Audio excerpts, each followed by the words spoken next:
Alright, so pardon me, this is going to be really shaky today. I was trying to tighten up my little camera thing, and I think he's tired. I think my camera's tired. So you haven't seen me in a while. I had my procedure. After I was done, I started calling it a surgery because it wiped me out. So basically I had a procedure. It's a uterine fibroid embolization. So it's a uterine embolization. So like I may have said in my previous video, it was a while ago, I'm so sorry. They go up through your femoral arteries and they plug up 2 of the 4 arteries to your uterus. So that way the blood flow is less, in the sense of the fibroids have nothing to eat. So they can't grow, so they can't get worse. So they'll either get smaller or they'll just stay the same. So either your symptoms are designed to hopefully subside or disappear completely. And I'm pretty sure I listed my symptoms in my previous video, so I'm not going to do that again. Feel free to look at the previous one. Sorry it's so shaky. But so I had it, and it was, let's see, so they always say, like, give me a pain level, right? So 1 through 10, what's your pain level at? And right, like, during the surgery it wasn't that bad, like I was awake during it, but they give you really good drugs or whatnot for the procedure. So during the procedure it wasn't too bad. Like at one point I started to feel something, so I told my the surgeon's assistant, hey, just so you know, ow, ow, ow, ow, ow, ow. So she gave me more drugs. So like at the end of it, they have to turn them off because they have to put you somewhere, right? So they turn the drugs off because they have to ship you to your room, right? So they kind of put you in this other room to monitor you for like an hour to make sure nothing like emergency-wise happens right then and there. So once that hour is up, then they ship you to the room where you're going to sleep overnight, right? So when they turned the drugs off, they were like, okay, so what's your pain level at? And I was like, well, I said a 5 out of 10 because I've never had, what's the best way to say this? Like, let's pretend you get shot or you get stabbed, right? You figure that's probably, or you gave childbirth. Those are probably going to be some of the highest pain levels you're ever going to have, right? I've never experienced those, so I'd like to think that the pain level I was in was probably at least twice that. So I said I was at a 5. Because, I mean, that's the worst pain I've ever been in, but that doesn't mean that it's the worst pain you could ever be in. So I just kind of said, well, I'm at a 5. But it's the most pain I've ever been in. So it was kind of like, well, I assume getting shot would at least be twice this. So I just kind of gave it credit and said, well, I'm at a 5.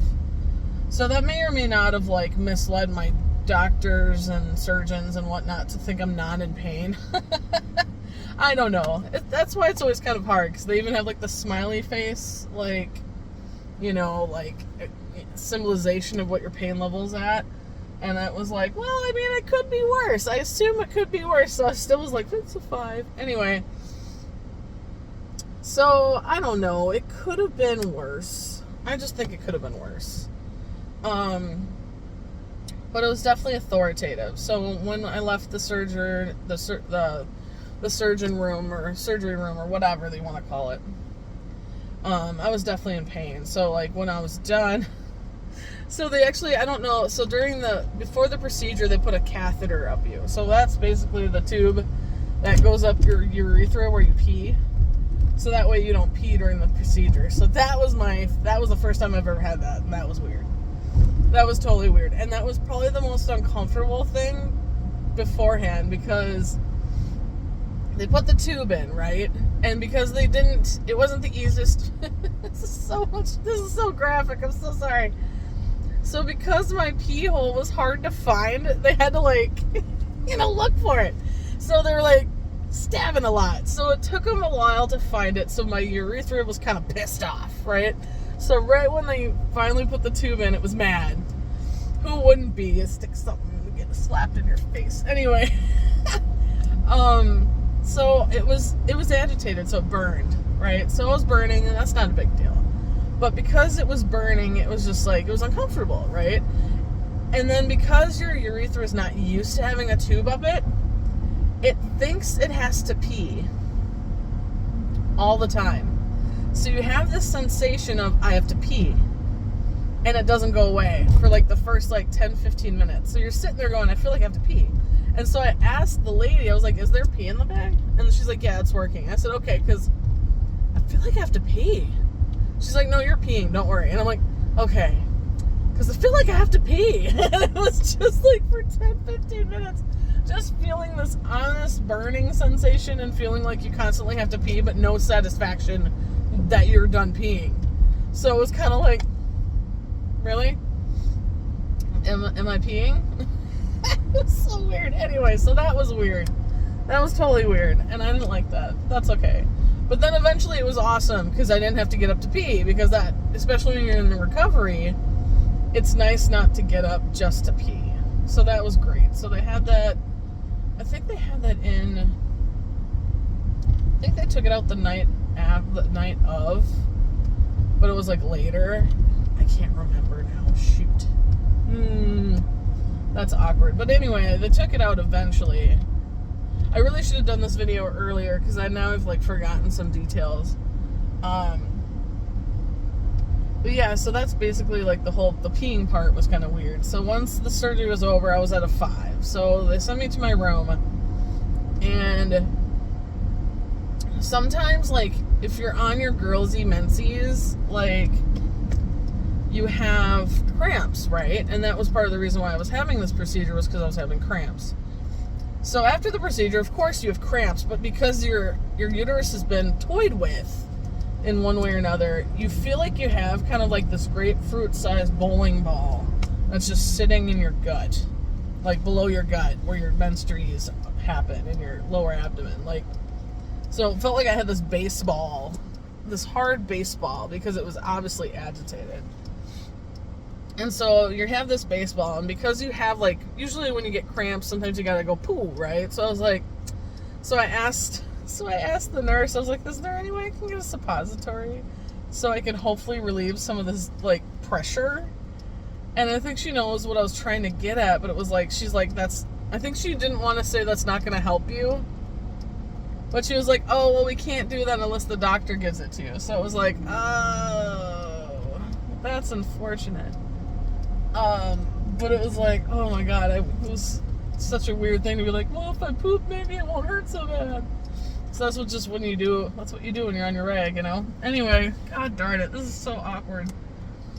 But it might help somebody. This is good info. So after the procedure, they put me in my room and they gave me I don't remember if they gave me like morphine but it was like the push button, so I assume it was morphine.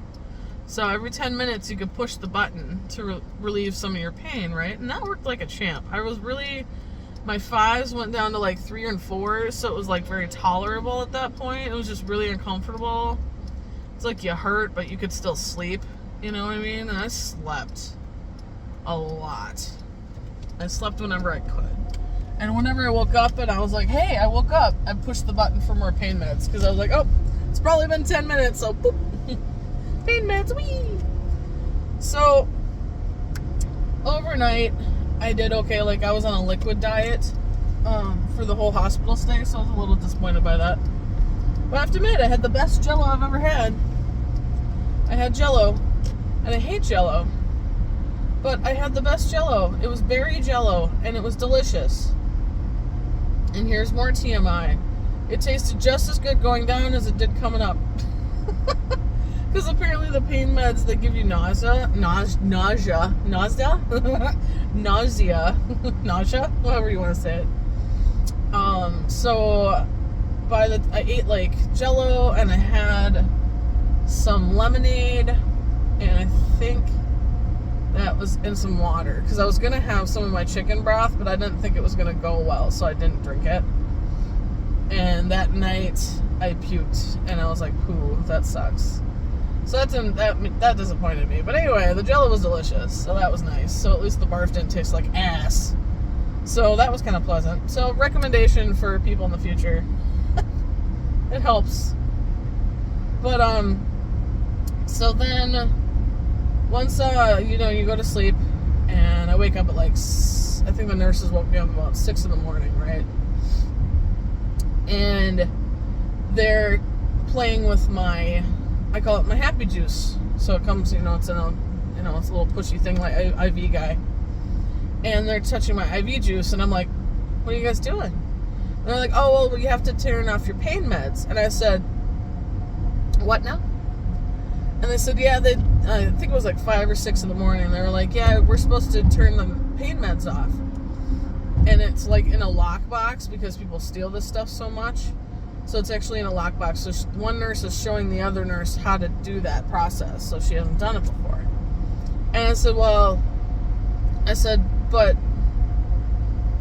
my pain level's still at a 5. And they kind of blankly look at me. And I'm like, so I'm in a lot of pain still. What's the next step once you take that away? And they just kind of stared at me. And in my head, I was like, am I on so many drugs that I'm just like, and they can't understand me? Like, am I hearing what I think I'm saying, but it's not coming out right? Or maybe I said it in a way that they don't understand? And so I was like, I'm sorry, am I making sense at all? Or am I really drugged up and it's just coming out wrong and it doesn't make sense? And they're like, no, your question makes sense. And I said, okay, so I still hurt. So what's the, if I can't have that, what are you guys going to give me instead?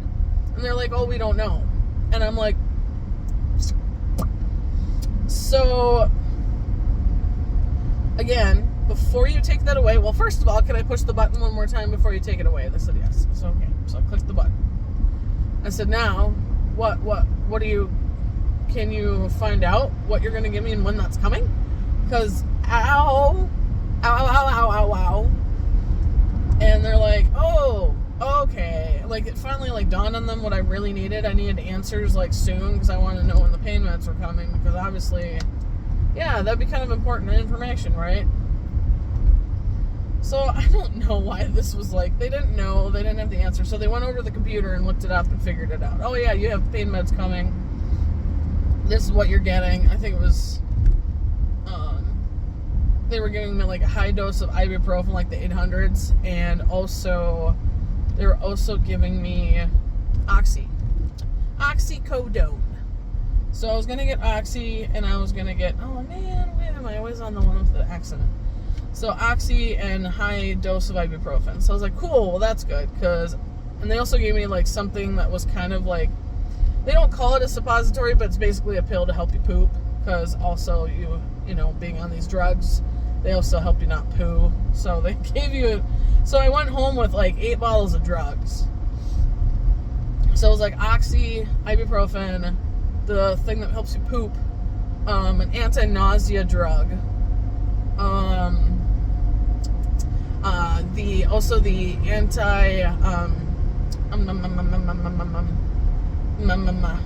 the thing that keeps you from getting infections,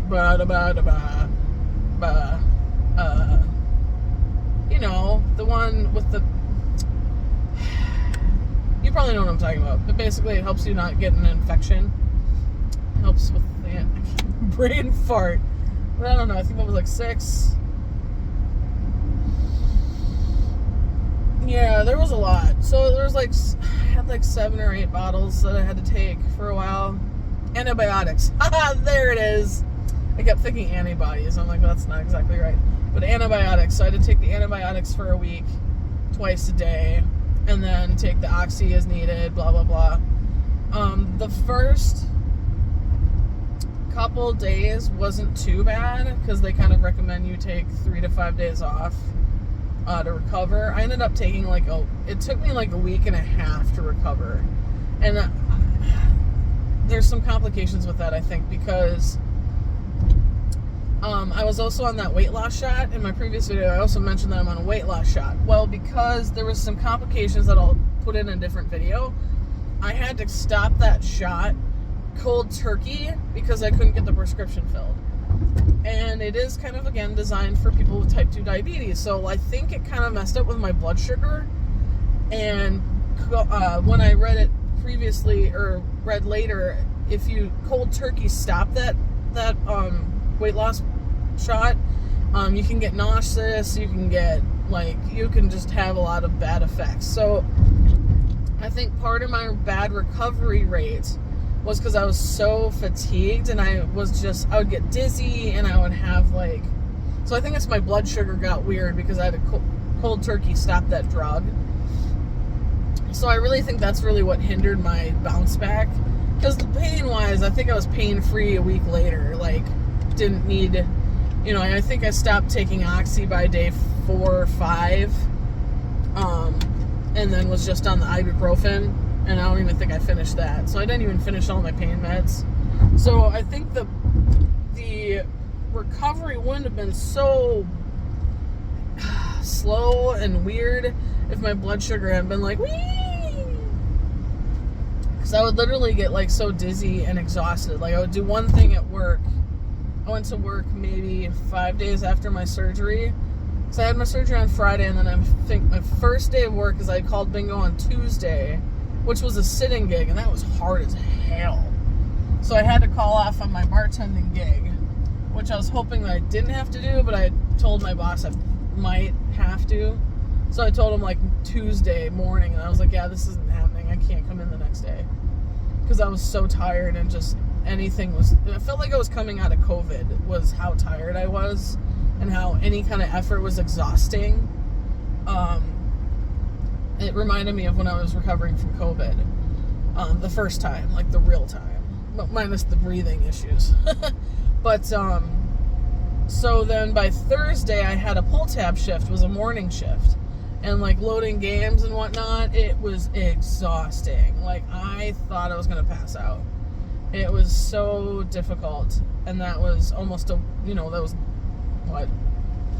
Because I had the surgery on that Friday, and then that Thursday I still was just struggling. So I think it was by the next Tuesday I felt a lot better. Like, so it took me about a week and a half to bounce back. So again, that could just be because of the weight loss shot getting pulled so quick. So please don't think that the surgery or procedure is going to be like this huge, like, draining thing. It might not be. I just figured I'd let you know exactly what my experience was, just to be honest. I will tell later a nursing story. My nurses were fantastic. I brought gifts for the nurses. I'm sure they're so tired of cookies and crap, but I brought like cookies and mini cupcakes and bags of popcorn. So I tried to bring enough to split with both my nurses, my surgical team, and my nurses on my floor once I got, but I don't know who got what, because I was in a room, so I don't know who or what got delivered snacks, but I tried to bring snacks to my nurses, because I know they need the love, and doctors do too, of course, but the medical staff. But anyway, so that's kind of how my procedure went. Not really sure if there are any questions. If you have questions, you can always comment in the bottom. Feel free, I can try to get to them and see if I have any answers for you. But yeah, in my next video, I'll talk about my weight loss shot and how that's going, because that's actually doing pretty good. So that'll be my next one. Make sure to remember to clean up bathroom this week. And I mean, just pick up the toilet paper off the floor and the paper towels in a public restroom. That's all I mean. And otherwise, I will see you guys later, and hopefully the next one won't be so TMI. It's been TMI the last couple of months, hasn't it? Yes, that has. All right. Well, I'll talk to you guys later. Kisses.